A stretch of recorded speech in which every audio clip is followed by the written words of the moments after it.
High বন্ধুরা, আজকে আমি রুই মাছের ঝোল সবজি দিয়ে রান্না করব। তো এই গরমে সব সময় মশলাপাতি তো খেতে ভালো লাগে না, তো এভাবেও রান্না করে খাবেন। প্রথমে আমি কড়াইতে তেল দিয়ে এভাবে মাছগুলো লালচে করে ভেজে নেব। তারপর আমি এখানে পটল, ডাঁটা, ভাতকরেলা আর আলু কেটে নিয়েছি। এখন কড়াইতে তেল দিয়ে গোটা জিরে দিয়ে ভাতকরেলা, ডাঁটা আর পটলগুলো দিয়ে দিচ্ছি।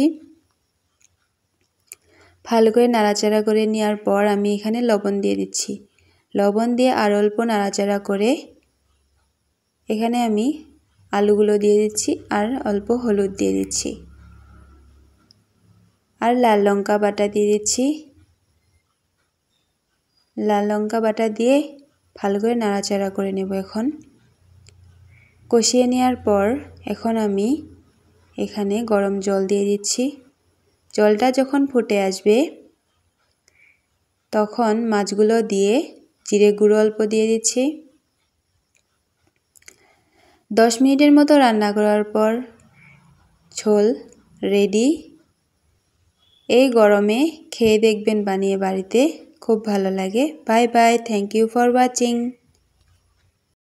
So friends, please subscribe to my channel. Thank you.